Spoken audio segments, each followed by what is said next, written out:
안녕하십니까. 국어마초 윤선생입니다. 2021년 수능 출제 예상 작품 비문학 제재 찍기 강의 들어갔습니다.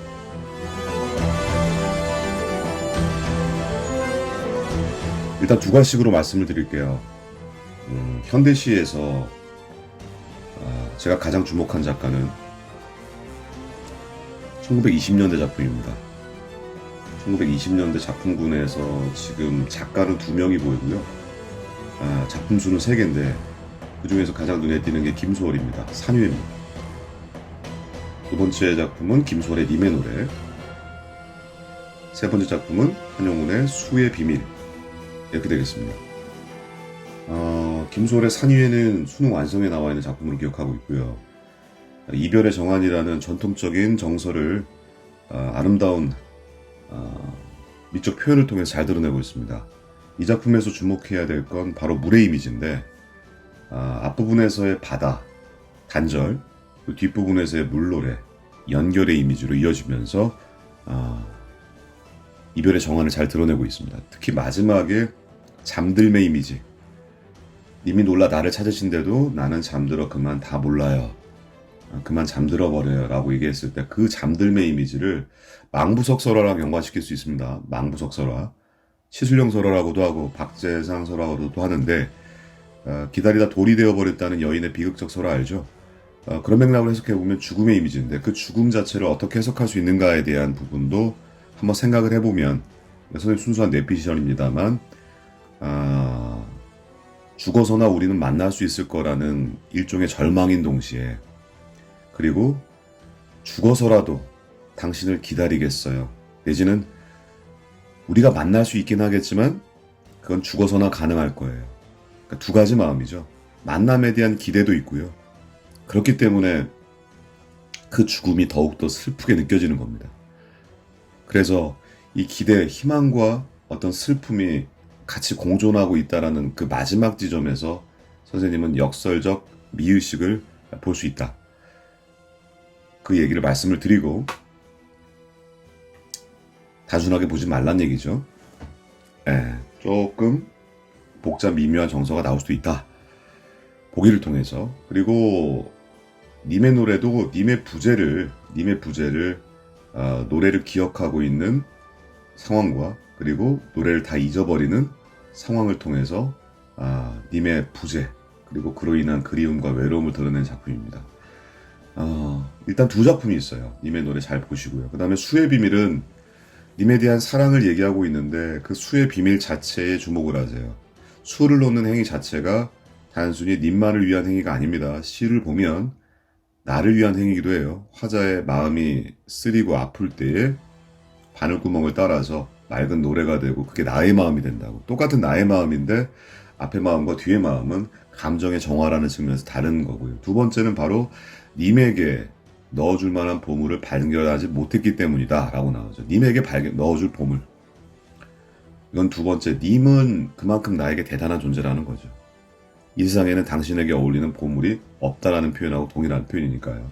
수의 비밀에서는 님을 위한 행동이기도 하지만 궁극적으로는 나를 위한 행동이기도 하다라는 걸 기억을 해두시고, 자, 그래서 1920년대 작품군에서 1순위 김소월의 산위를 말씀을 드렸고, 그리고 그 연관 작품 님의 노래, 수의 비밀 말씀드렸습니다. 그럼 나머지 작품들 몇 개만 추스리면요, 5개 안짝으로만 말씀드리겠습니다. 5개 안짝으로. 송수건의 등꽃 아래서라는 작품이 있어요. 등꽃 아래서. 송수건 특유의 승화, 감정의 정화, 그리고 성찰, 이런 이미지 돋보일 작품입니다. 격했던 감정이 사그라들고 그 감정들이 생성, 변화하면서 뭔가 긍정적인 뭔가로 변화하는 그런 생성의 이미지도 굉장히 돋보이고요. 등꽃 아래에서 성찰이라는 큰 테마 아래에서 주제의식 위주로 뽑은 거예요. 수능이 좋아할 만한 주제의식이 뭐가 있을까 살펴보다가 뽑아봤습니다. 등꽃 아래에서 꼭 보시고요. 그리고 눈에 띄었던 게 저는 개인적으로 고정희 시인의 사라지는 것들은 여백을 남긴다, 모든 사라지는 것들은 여백을 남긴다라는 작품이 있습니다. 이 작품 역시 소멸과 생성이 다른 게 아니라 맞닿아 있다라는 거. 어머니의 죽음을 통해 가지고 여백이라는 비어 있으면서도 그걸 자체를 탄생이라고 보는, 이것도 역사적 표현입니다. 눈에 한번 들어왔어요. 그래서 생성과 소멸이 끊겨 있는 게 아니라 하나의 연결선상에 놓여 있다라는 일종의 삶에 대한 성찰, 깨달음을 다룬 고정희 시인의 모든 사라지는 것들은 여백을 남긴다. 이 작품도 눈에 들어왔고요. 그리고 만약에 더 하나 나온다면 쉽게 나올 수 있는 게 신경님의 우리 동네 느티나무들, 공동체적 조화, 배려, 협력, 공동체적 삶의 예찬을 다룬 우리 동네 느티나무들, 요거까지 말씀드리겠습니다. 그래서 현대시는 이걸로 끝을 내겠습니다. 1순위 김소월 산유의 김소월 작품 님의 노래, 그리고 한영훈의 수의 비밀, 그리고 송수건의 등꽃 아래서, 그리고 고정의 모든 사라진 것들이 여백을 남긴다. 그리고 마지막 하나 쉽게 나온다면 신경님의 우리 동네 느티나무들 정도를 한번 정리를 해두시기 바랍니다.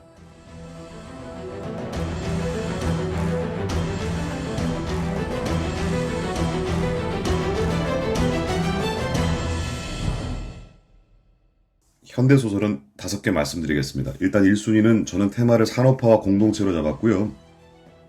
산업화와 공동체 파괴. 그래서 EBS에서 그런 식으로 추렸을 때 제 눈에 들어왔던 작품은 일단 문순태의 말하는 징소리라는 작품이 눈에 확 들어왔습니다. 그리고 이문구의 우리 동네 이씨라는 작품이 들어왔어요. 정리 꼭 하시기 바랍니다. 지금 선생님이 말씀드리는 이 두 작품은 세계화의 대결이기도 하지만 작품 내에서의 여러 가지 플롯들이 다양하게 나타납니다. 내적 갈등도 나타나고요.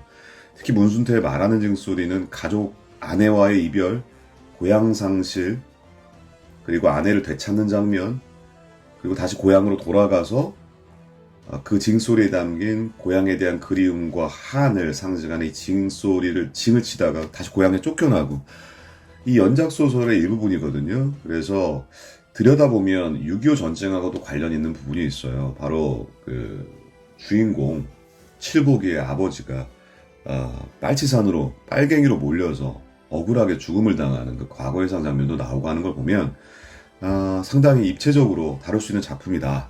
낼 부분이 많다는 얘기예요. 그래서 선생님은 문순태의 말하는 징소리, 요 산업화에 따른 공동체 파괴, 이거는 수몰지구랑 연관성이 있습니다. 땡건설로 인한 수몰지구.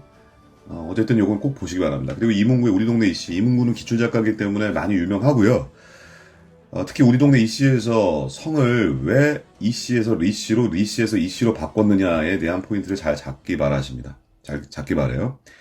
일단 이씨에서 리씨로 바꿨을 때는 아주 단순합니다. 난 남들과 달라. 산업화, 그리고 돈의 가치가 중시되고 외면적 가치를 중시하는 세계관이 이제 물질 문화 영향을 받아다 보니까 팽배하게 되죠. 그런 맥락에서 우리 동네 이씨의 주인공은, 이씨는 비판적으로 바라봅니다. 그래서 나는 남들과 달라라고 하면서 리씨로 바꾸죠. 하지만 마지막에 밀두 단속을 나온 사람에게 자기가 이 집 주인이 아니라고 하면서 결국 자기는 다른 사람하고 별반 다를 게 없었다. 자기 스스로가 규정한 정체성을 자기 스스로가 부정을 하면서 자기도 별반 다를 게 없었다라는 걸 느끼면서 다시 문패를 이씨로 바꿀 걸 결심하죠. 그래서 이 심리 변화 양상에 초점을 맞추시고 정리를 하시면 될 것 같습니다. 이 두 작품이 가장 강력하게 출제 예상되는 작품이고요. 당연히 소설에서의 시점, 갈등 양상이라든지 순행, 역순행 구조 잘 파악을 하시고요. 그 다음에 나머지 작품으로 추려보면 작품, 그냥 예술성 내지는 주제의식 순으로 추려보면요. 눈에 들어왔던 작품이 바로 정광용의 사수. 외세에 의한 남북 분단을 빗대서 두 친구들에게 빗대는 거죠. 유년 시절 담임 선생님에게 강요당한 두 학생의 라이벌의식, 서로 뺨 때리기 사건이라는 게 등장합니다. 그 뺨 때리기 사건을 통해 가지고 둘이서 적대감을 느끼게 되는 겁니다.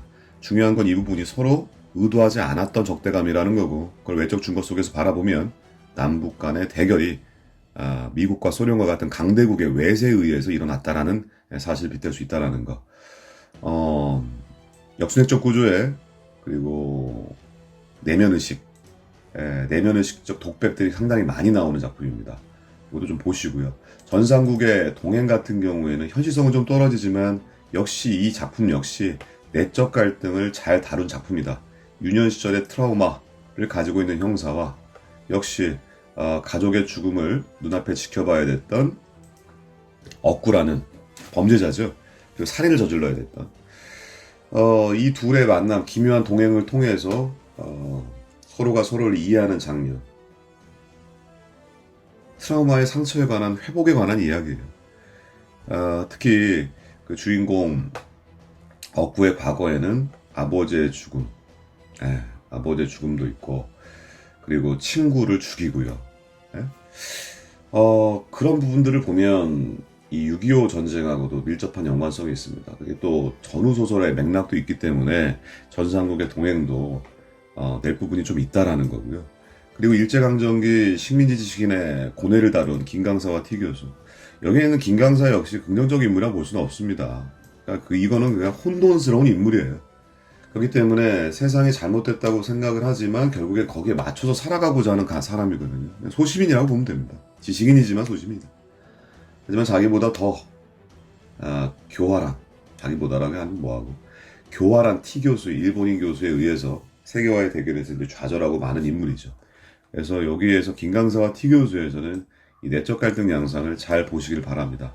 내용 단순해요. 일제 좌익 활동을 펼치다 그래도 불구하고 먹고는 살아야 되니까 취직 자리 하나 얻어보려고 취직을 하지만 결국엔 자신이 숨기고 싶었던 과거 좌익 활동, 사회주의 활동의 내력이 걸려서 그걸 폭로한 사람이 T 교수라는 게 나중에 이제 암시가 되면서 끝나는 장면입니다.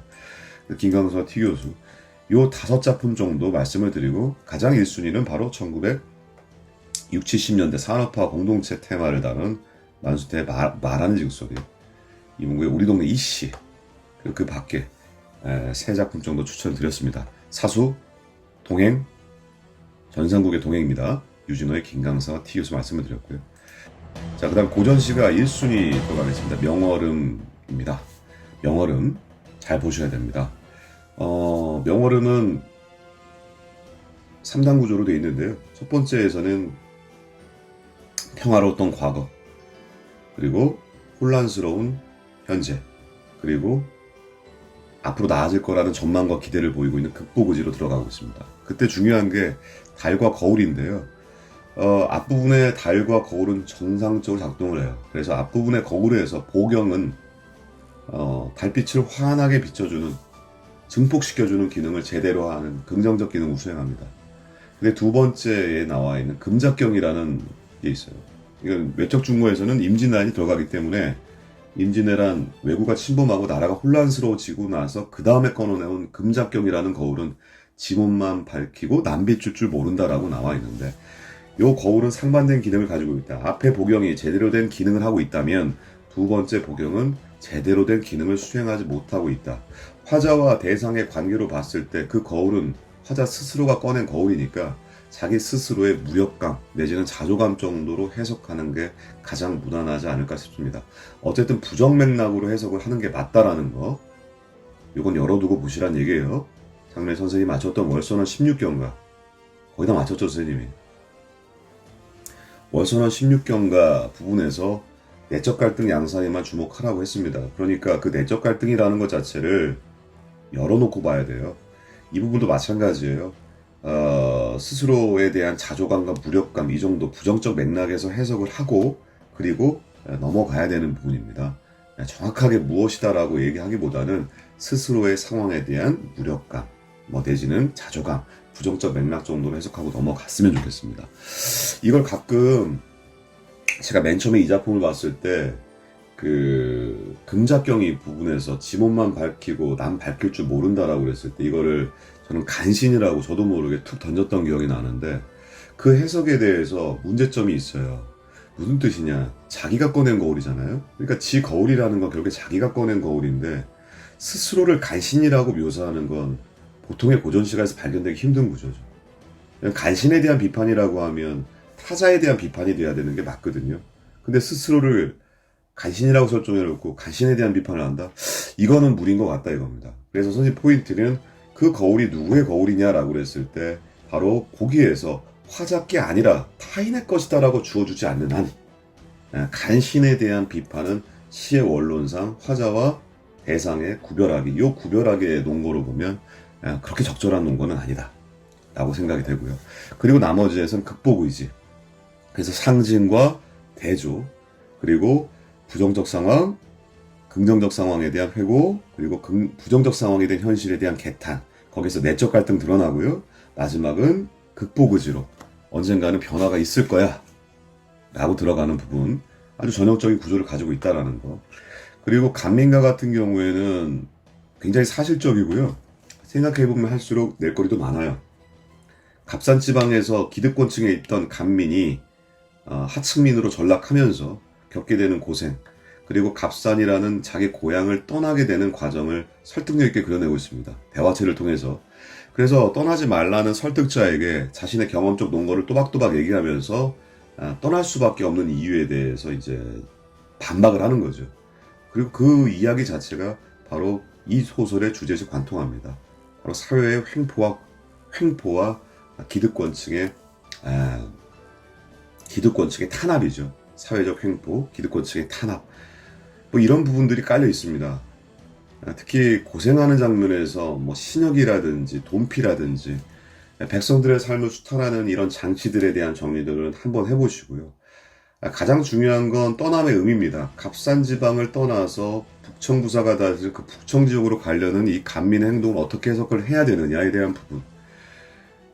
당연히 이거는 자기가 떠나오는 갑산에 대한 절망인 동시에, 그리고 그럼에도 불구하고 삶은 계속돼야 된다는 나름대로의 삶의 희망을 담고 있는 거라고 볼 수 있습니다.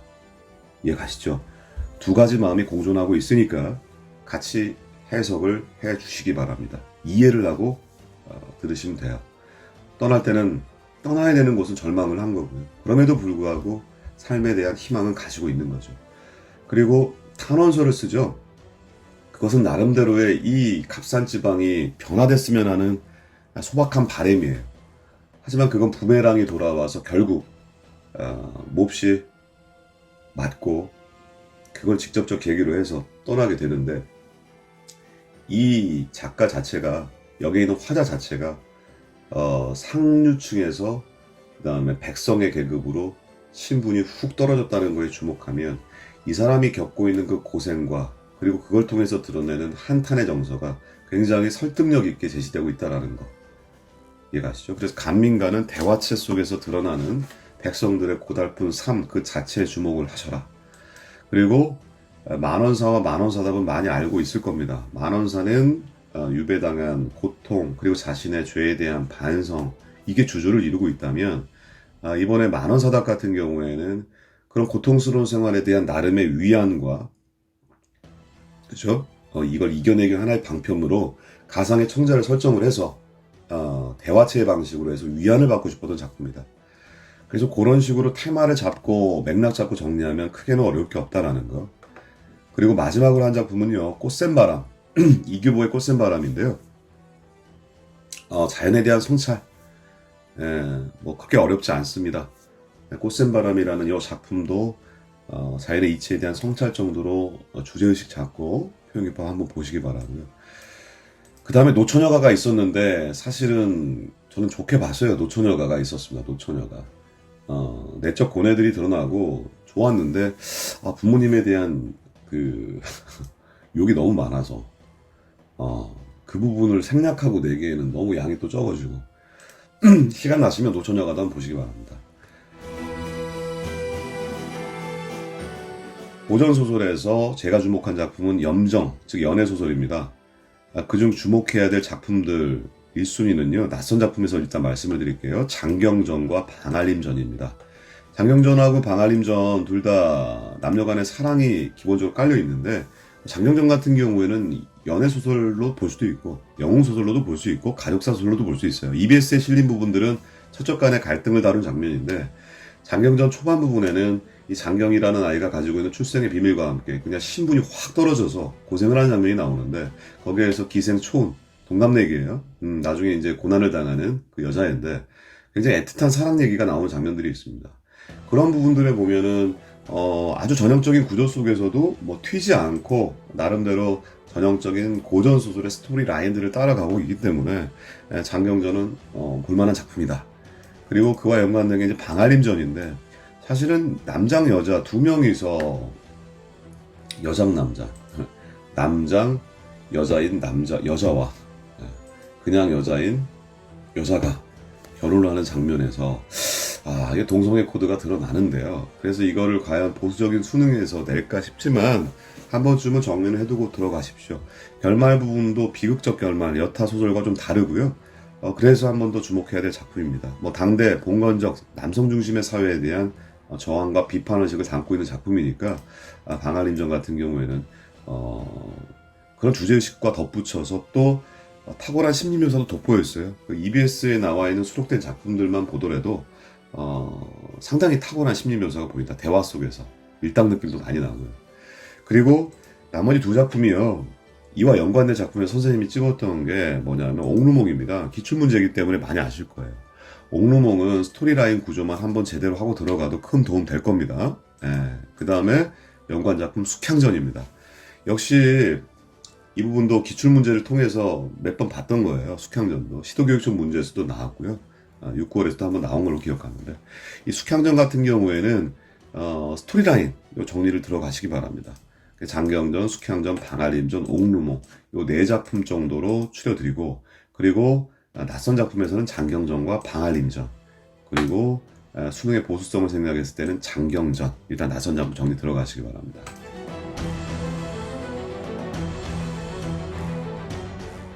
그리고 극문학에서는 함세덕의 무의도기행을 말씀드립니다. 일제강점기 우리 민중의 가난으로 인한 비극, 비참한 생활상을 다룬 작품입니다. 강원도에서 강화도로 이사를 오죠. 가난 때문에 그래요. 그나마 고기잡이라도 하면 먹고는 살 수 있다라고 믿었던 거죠. 그리고 그 와중에서 자식들이 잃고요. 그리고 천명이는 그런 형들의 죽음을 보고 배를 타기를 거부합니다. 하지만 아버지 낙경과 그리고 어머니 공씨, 그리고 외삼촌 주학, 그리고 외숙모 주학의 처, 그나마 먹고 살 수 있는 방법은 고기잡이 뿐이다라고 설득을 하죠. 그리고 어머니에 대한 미안함과 그런 걸로 인해서 복합적인 정도 배를 타긴 타는데 그게 죽음을 맞이하고요. 비극적으로 끝나는 거죠. 배를 탔던 그 행위의 의미, 인물의 심리는 잘 봐야 돼. 극문학은 소설 보듯이 봐야 되니까 인물의 심리, 그리고 아들을 자기의 뜻대로 배에 태워 보냈지만 뒤에서 눈물을 흘려야 됐던 어머니의 심리, 그렇게 편치 않았다는 거죠. 이런 부분들이 다 내적 갈등들을 얘기하는 거예요. 그래서 좀 주제의식도 상당히 괜찮고요. 그리고 극문학이 몇 개가 없어요, 사실. 그리고 이 부분이 그 천명이를 가르쳤던 선생님의 회고를 통해서 드러나는 액자식 구성을 가지고 있다는 것도 알아두시기 바라고요. 그리고 기출문제에서 유치진의 소 있습니다. 2016년 소 나왔던 작품이기 때문에 유치진의 소는 줄거리 한 번 정도 파악하고 들어가시기 바랍니다. 그리고 극문학에서 하나만 더 얘기하자면 두 개 얘기했는데, 김상렬의 애니깽 정도, 구한말 멕시코의 강제 노예로 끌려가시피 한 우리 선조들의 비참한 생활상, 그리고 다시 고국으로 돌아오려는 의지를 다뤘던, 어쨌든 시대극이죠. 김상렬의 애니깽 정도 가볍게 줄거리 정리하시고, 그 다음에 교수라고 수필문학에서는 1순위는 박목월의 가을나무입니다. 역시 유지왕변도 성찰이 돋보이는 작품입니다. 가을나무, 삶에 대한 성찰. 그리고 고전 수필, 교술문학이라고 하는데 알 거예요. 박시원의 이리아 구도하기, 하룻밤에 9번 강을 건너면서 느낀 깨달은 모든 것은 마음먹기에 달려있다.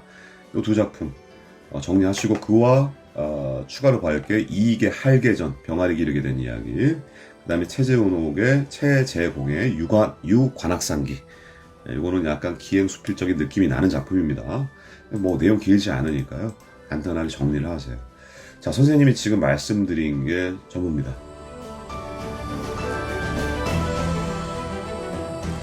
문학작품에서 김소월 강추를 드렸고요. 그와 연관된 작품 제가 아까 말씀을 드렸고, 현대소설에서는 산업화와 공동체를 다룬 문순택, 이문구 작품 말씀을 드렸고요. 고전시가에서는 명어름을 중심으로 해서 간민가, 그 다음에 만원사답, 꽃샘바람까지 말씀드렸습니다. 고전소설에서는 염정소설 얘기를 드렸고요. 그 다음에 그해석 장경전, 반알림전, 숙향전, 옥루몽을 말씀을 드렸습니다. 그 다음에 극문학에서는 무의도기행과 유치진의 소 다시 한번 봐야 된다. 교술 수필문학에서는 박목을의 가을나무와 그 다음에 박주원의 일야부도하기를 중심으로 해서 유관학상비, 이게 할계전 정도 정리 들어가면 될 것 같다.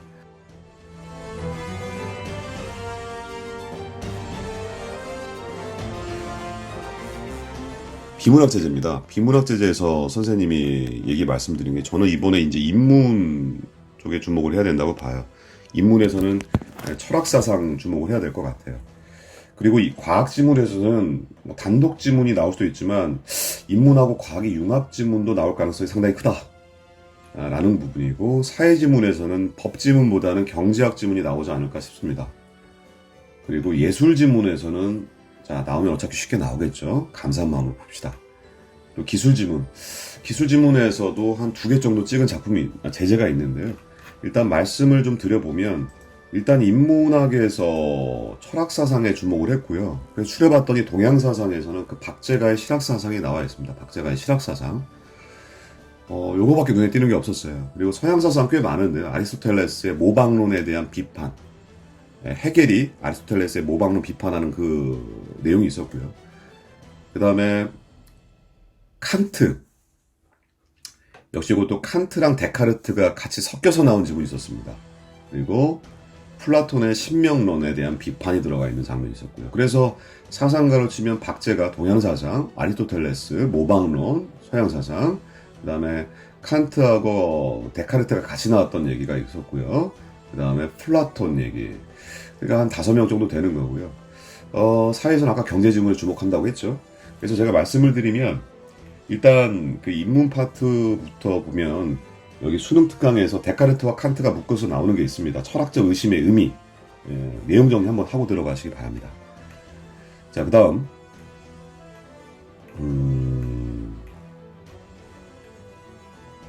그리고 플라톤에 관한 얘기가 신명론에 대한 플라톤에 대한 비판. 신명론, 플라톤의 신명론 비판입니다. 그 다음에 아까 얘기했던 것처럼 아리스토텔레스의 모방론을 비판하는 헤겔의 비판 얘기 나와 있는 부분, 요것도 마찬가지입니다. 수특에 나와 있습니다. 보시기 바라고. 그리고 이제 예술지문에서 그냥 간단하게 하나만 얘기 드리겠습니다. 예술지문에서는 개회도라고 그래서 우리나라 동양의 예술을 다루는 게 있습니다. 개회도 역시 이것도 수특, 개회도의 특성 그냥 눈으로 한번 잠깐 보시고요. 그리고 사회지문에서는 비용 편입 분석, 요거 역시 수특에 나와 있는 부분입니다. 사회 기본 개념이니까, 경제 기본 개념이니까 좀 봐두시기 바라고요.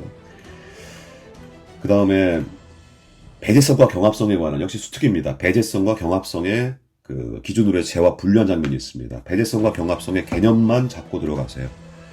배제성은 어떤 개념이다? 경합성은 어떤 개념이다? 배제성은 돈을 내란 개념이고, 경합성은 라이벌에 대한 개념이다. 시간이 없어서 길게는 못하겠고요. 자, 그 다음 그리고 사회지문에서는 자산 유동화에 대한 개념을 좀 잡아두시기 바랍니다. 우리가 그동안 부었던 금융, 금융위기, 채권, 채무 이런 여러 가지 얘기들이 많이 나와요. 그래서 그동안 봤던 얘기들이 골고루 섞여 있는 게 바로 자산 유동화에 대한 얘기니까 한번 보시기 바라고요. 그리고 자, 이제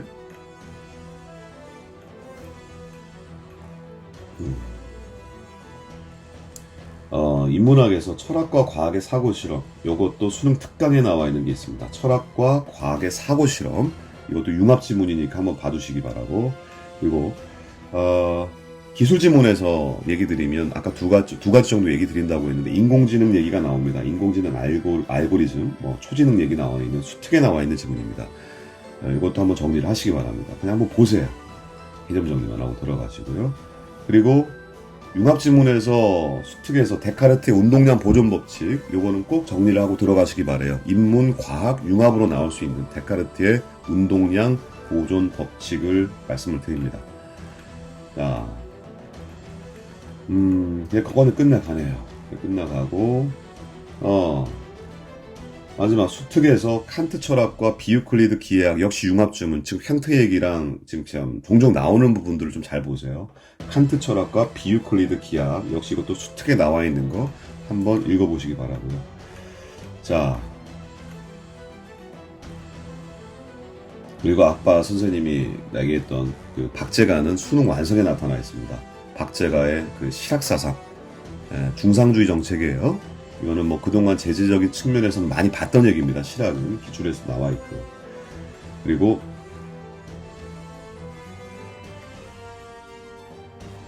인플레이션과 디플레이션에 대한 수능 완성, 이건 체크를 하시기 바랍니다. 인플레이션, 디플레이션에 대한 경제적 비용, 물가 상승, 그리고 물가 하락, 이런 것들에 대한 정리를 한 번쯤 해두시기 바랍니다.